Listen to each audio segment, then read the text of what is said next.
is now only a week to go before the holding of a referendum which will ask citizens whether they want marriage to be defined in the constitution as being a union between a man and a woman. It is the first referendum to be held in Croatia as a result of a civil initiative, and the Ministry of Administration has confirmed that there are 3,780,583 citizens on the voters list. Attending an STP gathering in Koprivnica today, Prime Minister Zoran Milanovic said there were no divisions within the ruling coalition over the forthcoming marriage definition referendum, with all agreeing it was senseless. He stated that unfortunately it was allowed under the Croatian constitution and that he hoped that soon the holding of such a referendum would no longer be possible. Further to their investigation into the Croatian motorways embezzlement scandal, state prosecutors suspect that the Austrian construction company Strabag may have offered a bribe to get the job of building the Gaženica commercial port in Zadar. This prompted Osijek Mayor Ivica Vrkić today to raise the question as to whether Strabag had used the same methods to win a contract in March 2006 to build a refuse disposal centre in eastern Slavonia. At a press conference yesterday, representatives from the group opposed to dual language signs in Vukovar proposed that the problem of bilingualism in the eastern Croatian town could still be solved through talks with local minority groups, calling on the government to help in this respect.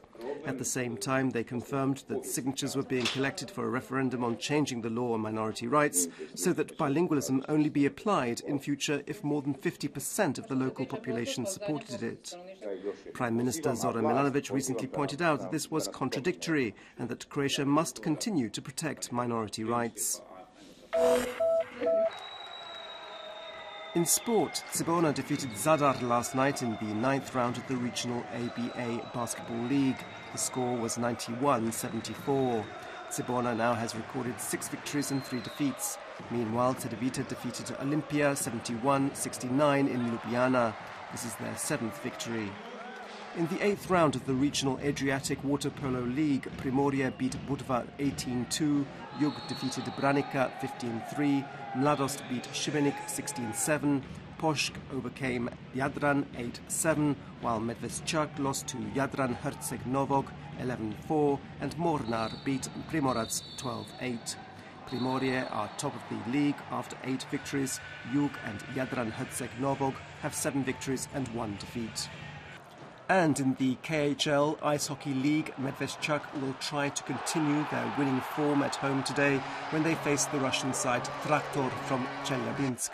The two teams played just 6 days ago, with Traktor winning 5-1. The game begins at 5:30 p.m. in Zagreb's Dom Sportova. This afternoon's forecast calls for changeable and mostly cloudy weather, with rain expected inland and storms on the coast. Towards the end of the day, there could be some snowfall, mainly at elevations over 600 metres. On the coast, there'll be a moderate to strong northeasterly Bura wind with gale force gusts in places. On the open seas of the central and southern Adriatic, there'll be an easterly and southeasterly Jugo wind during the morning.